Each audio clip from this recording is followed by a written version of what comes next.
வணக்கம் மக்களே, இது உங்கள் லோகன் டாக்கீஸ். நான் உங்கள் லோகன் பேசுகிறேன். சினிமாவில் எத்தனையோ ஆக்ஷன் த்ரில்லர் கதைகளை பார்த்துருப்போம். ஆனால் ஒரு மாஸ் ஹீரோவோட நிஜ வாழ்க்கை ஒரு சினிமா திரைக்கதையை விட பயங்கரமான ட்விஸ்டுகளோட போய்கிட்டு இருக்குன்னா அது நம்ம ஜெயம் ரவியோட லைஃப்ல தான் நடந்துகிட்டு இருக்கு.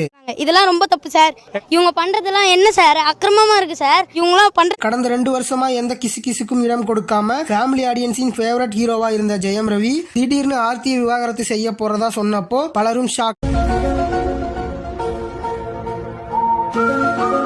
ஆனா அதுக்கப்புறம் நடந்த சம்பவங்கள் லோகேஷ் படத்துல வர இன்டர்வல் பிளாக் மாதிரி அடுத்தடுத்து அதிரடியா இருக்கு. கோர்ட்டு, போலீஸ், 3வது நபர் என்ட்ரி. நான் இனிமேல் நடிக்கவே மாட்டேன்னு ரவி எடுத்த முடிவு அடுத்த சில மணி நேரத்துல ஆர்த்தியோட அம்மா கொடுத்த ரிப்ளைன்னு கோலிவுட்டை இப்ப 2 பட்டி இருக்கு. நம்ம லோகன் டாக்கீஸ் எப்பவுமே நியூஸ் அப்படியே வாசிக்க மாட்டோம், அது சல்லடை போட்டு டீகோட் பண்ணுவோம். இன்னைக்கு இந்த விவாகரத்துல இருக்கிற சட்ட சிக்கல், பண விவகாரம், மன உளைச்சல்னு எல்லாத்தையும் உள்ள இறங்கி அலாச போகிறோம். இந்த வீடியோ ரொம்பவும் இன்ட்ரெஸ்டிங்கா இருக்க போகுது. வாங்க வீடியோக்குள்ள போகலாம். ஒரு அளவுக்கு மேல பண்ண முதல் ட்விஸ்ட் எங்க ஆரம்பிச்சதுன்னா, ரவி ஆர்த்தி பிரிவுக்கு காரணமே பெங்களூருவை சேர்ந்த பின்னணி பாடகி கெனிஷா தான் சோசியல் மீடியால ஒரு குரூப் தீய பத்தி வச்சாங்க. நெட்டிசன்கள் அவங்களே ஒரு கோட்டை உருவாக்கி கெனிஷாவை குற்றவாளியாக்கி ட்ரோல் பண்ண ஆரம்பிச்சாங்க. மென்டல் டார்ச்சர்ல நீ எதனா எசக புசகா பண்ணிட்டு போய் உள்ள உட்காந்துலான்னு பாக்குறேன் ப்ரோ. ஆனா இங்கதான் கேமே மாறிச்சு. ஆர்த்தி தரப்புல இருந்து நேரா நீதிமன்றத்துல ஒரு கேஸ ஃபைல் பண்றாங்க. தன்னை பத்தி கெனிஷா அவதூறா பேசுறாங்க, அதை தடுக்கணும்னு கேக்குறாங்க. கோர்ட்டும் ஆர்த்திக்கும் எதிராக கெனிஷா எந்த ஒரு கருத்தும் தெரிவிக்க கூடாதுன்னு ஒரு இடைக்கால தடை போடுறாங்க. இந்த இடத்துல ஆர்த்தி தரப்பு வச்ச செக்மேட் ரொம்பவே ஸ்ட்ராங். கோர்ட் ஆர்டர் வந்ததும் கெனிஷா ராத்திரி ஒரு போஸ்ட் போடுறாங்க. நான் ரவி மோகனிடம் இருந்தும் சென்னையில இருந்தும் விலகி செல்கிறேன் அப்படின்னு சொல்லிட்டு எஸ்கேப் ஆகுறாங்க. இது வெறும் பயமா இல்ல பின்னணியில வேற ஏதாச்சும் அழுத்தம் இருக்கா? சமூக வலைதளங்கள் தாக்குதல் ஒரு தனிநபரை எந்த அளவுக்கு துரத்தி அடிக்கும் அப்படிங்கிறதுக்கு இது ஒரு கிளாசிக்கல் உதாரணம். கெனிஷா விலகிட்டாங்க, சரி இதோ பிரச்சனை முடிஞ்சிரும்னு நினைச்சா அங்கதான் மெயின் பிக்சரே ஆரம்பிச்சது. 2 வருஷமா எந்த மீடியா மைக்குக்கும் பதில் சொல்லாத ஜெயம் ரவி முதல் முறையா வாயை திறந்தாரு. அவர் பேசுனது வெறும் வார்த்தை இல்ல, ஒரு மனுஷனோட உச்சகட்ட வலி. 2 வருஷமா நான் அமைதியா இருந்தேன், என்ன சீண்டினால் நான் சும்மா இருக்க மாட்டேன். இந்த வார்த்தைகள் இருந்த ரகட்ஸ் அவர் எத்தனை நாட்களாக அனுபவித்த மன உளைச்சல்களை காட்டுச்சு.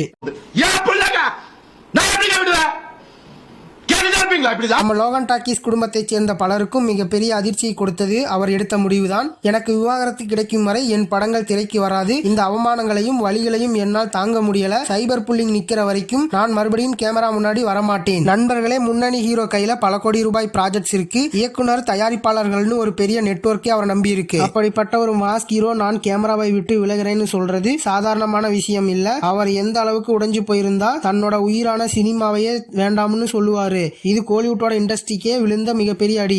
சார், நான் என்ன சார் தப்பு பண்ணேன்? என்ன ஏன் இப்படி பந்தாடுறீங்க?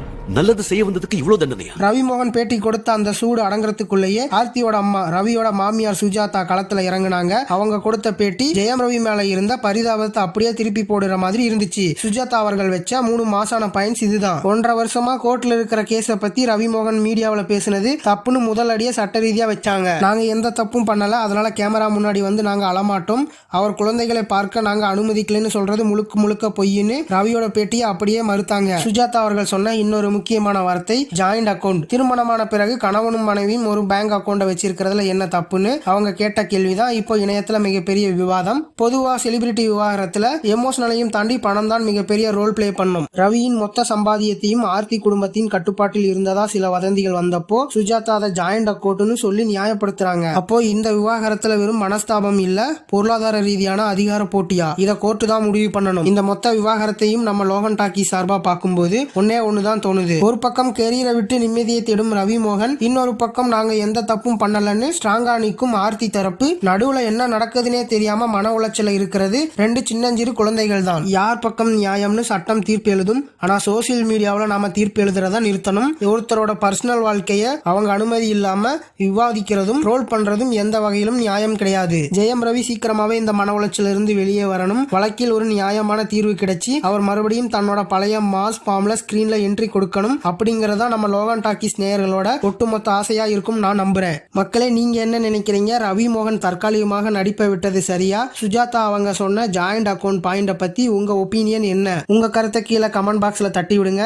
இந்த லோகன் டாக்கீஸோட டீகோடிங் உங்களுக்கு பிடிச்சிருந்தா வீடியோவை லைக் பண்ணுங்க. உங்க நண்பர்களுக்கு வாட்ஸ்அப் குரூப்ல ஷேர் பண்ணி விடுங்க. இதே மாதிரியான சினிமாவின் இருண்ட பக்கங்கள், உண்மையான தகவல்களோட டீகோடிங் பண்ண நம்ம லோகன் டாக்கீஸ் சேனலை ஃபாலோ அண்ட் சப்ஸ்கிரைப் பண்ணிக்கோங்க. நான் உங்கள் லோகன். அடுத்த வீடியோல சந்திக்கிறேன். டாடா பாய்.